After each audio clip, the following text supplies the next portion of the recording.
Sharanu Shanti, everybody, and good evening. My name is Narelle Warren, and I'm the Executive Officer of Basava Samiti, the Australia Pacific. Good evening, ladies and gentlemen.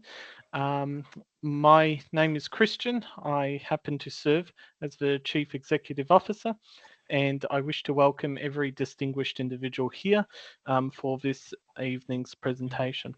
Now, Guru Basava was one of the chief ministers in a southern Indian state, and he enabled principles in which he wanted to empower the individual and to ensure that every individual to have support and have the opportunity to grow.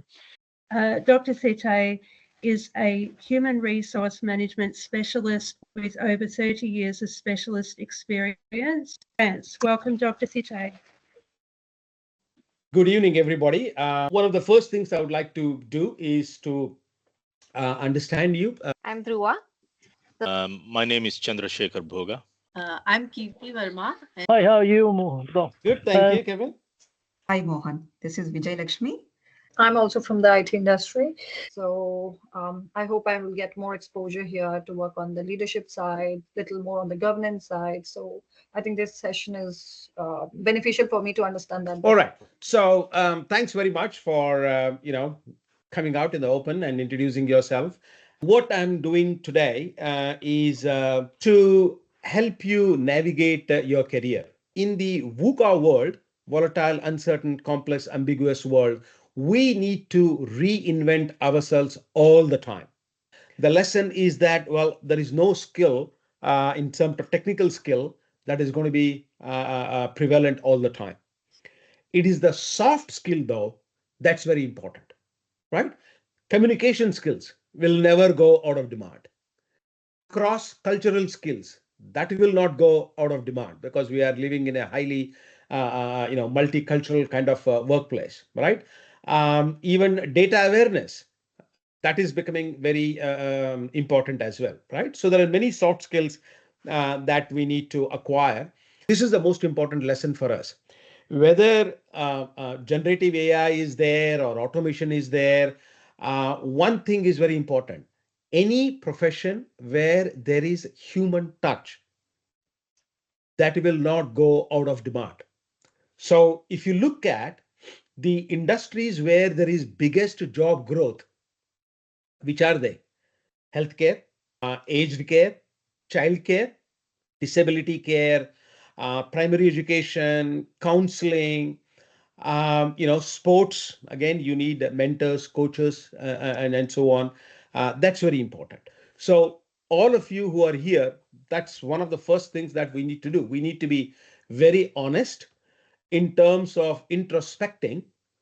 What are my strengths that I can leverage to tap into the opportunities that are there in the external environment?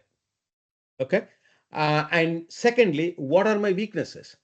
No human being is perfect, right? We all have strengths and we all have weaknesses.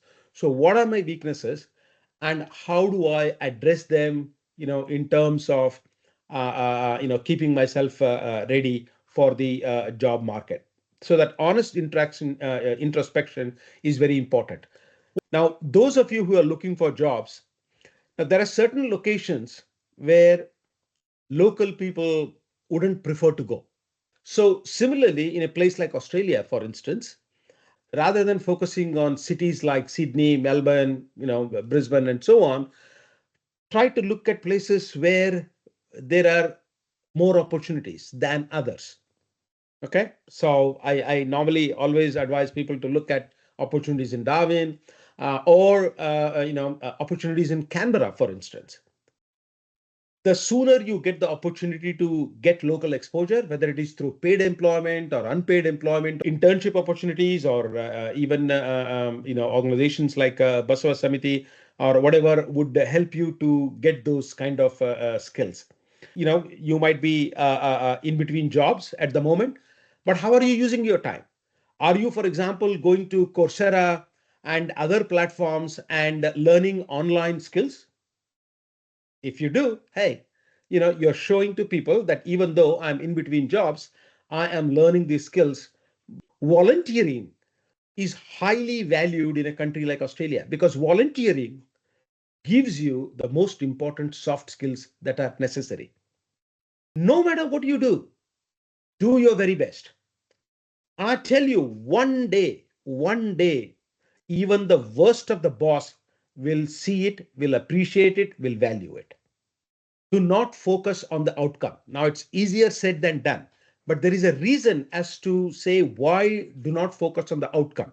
Like, for example, you're looking for a job. Okay, I'm looking for 3 months, it's not there.